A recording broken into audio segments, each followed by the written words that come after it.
ಸ್ನೇಹಿತರೆ ನಮಸ್ಕಾರ. ನಾನು ನಿಮ್ಮ ರಾಕೇಶ್ ಆರುಂಡಿ. ನಾನು ಸೌಜನ್ಯ ಅಣ್ಣ. ನನ್ನ ಸ್ವಂತ ತಂಗಿ ಅಂತ ಭಾವಿಸಿಯೇ ಸೌಜನ್ಯಾಳಿಗೆ ನ್ಯಾಯ ಸಿಗಬೇಕು ಅಂತ ಹೇಳಿ ಅಲ್ಲಿಂದ ಇಲ್ಲಿಯವರೆಗೂ ಕೂಡ ಬಂದಿದ್ದೀನಿ. ಈ ಕೂಗು ಸದಾ ಇರುತ್ತೆ, ಯಾವಾಗಲೂ ಕೂಡ ಇರುತ್ತೆ. ಯಾರೋ ಒಬ್ಬರು ಒಂದು ಮಾತನ್ನು ಹೇಳಿದರು, ಯಾವ ಕಾಲದ ಶಾಸ್ತ್ರ ಏನು ಹೇಳಿದರೇನು ಅಂತ.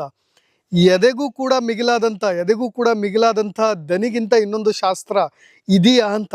ಸೊ ಯಾಕೆ ಮಾತನ್ನು ಹೇಳ್ತಾ ಇದ್ದೀನಿ ಅಂದರೆ, ಇವತ್ತು ಸೌಜನ್ಯ ಸಮಾಧಿ ಹತ್ರ ನಿಂತ್ಕೊಂಡು ಮಾತನಾಡ್ತಾ ಇದ್ದೀನಿ.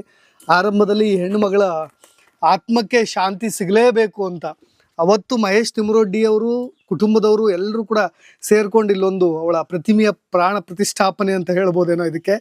ಆ ರೀತಿಯಾಗಿ ಅವರ ಮನೆಯ ಸಮೀಪವೇ ಆ ಥರದೊಂದು ವಿಗ್ರಹವನ್ನು ಕೂರಿಸಿ, ಇದು ಸೌಜನ್ಯ ನೆಲೆಸಿರ್ತಕ್ಕಂಥ, ಆಕೆಯ ಚಿತಾಭಸ್ಮ ಎಲ್ಲವೂ ಕೂಡ ಇರತಕ್ಕಂಥ ಸಮಾಧಿಯ ಸ್ಥಳ. ಆಕೆ ಇನ್ನೂ ಕೂಡ ಉಸಿರಾಡ್ತಾ ಇದ್ದಾಳೆ. ಅದನ್ನು ನಂಬಿಕೆಯಲ್ಲೇ ಕೂಡ ನಾನು ಇದ್ದೀನಿ. ನಮ್ಮಿಂದ ಸೌಜನ್ಯ ದೂರ ಆಗಿದ್ದಾಳೆ ಅಂತ ನಾನು ಯಾವತ್ತೂ ಕೂಡ ಭಾವಿಸೋದು ಕೂಡ ಇಲ್ಲ. ಎಲ್ಲೋ ಒಂದು ಕಡೆ ಆಕೆಯ ಚೀತ್ಕಾರ ಕೇಳಿಸ್ತಾ ಇದೆಯೇನೋ, ಅಥವಾ ಈ ಪಕ್ಷಿಗಳ ಇಂಚರ, ಅಥವಾ ಈ ಗಾಳಿಯ ಒಂದಿಷ್ಟು ಸದ್ದು, ಇದರೆಲ್ಲದರಲ್ಲೂ ಕೂಡ ಸೌಜನ್ಯ ಕಂಪಿಸ್ತಾ ಇದ್ದಾಳೆ, ಅವಳ ವಾಯ್ಸ್ ಕೇಳಿಸ್ತಾ ಇದೆ ಅಂತ ಇಡೀ ಕುಟುಂಬ ಭಾವಿಸಿದೆ. ಇಡೀ ಕರ್ನಾಟಕದ ಜನತೆ, ನಾನು ಕೇವಲ ಕರ್ನಾಟಕ ಮಾತ್ರ ಅಲ್ಲ, ಇಡೀ ದೇಶ ವಿದೇಶಗಳಲ್ಲೂ ಕೂಡ ಸೌಜನ್ಯ ಫಾಲೋವರ್ಸ್ ಇದ್ದಾರೆ. ನೇರವಾಗಿ ನಾನು ಅವರ ಮನೆಯ ದಾರಿಯನ್ನು ನಿಮಗೆ ತೋರಿಸ್ತಾ ಇದ್ದೀನಿ.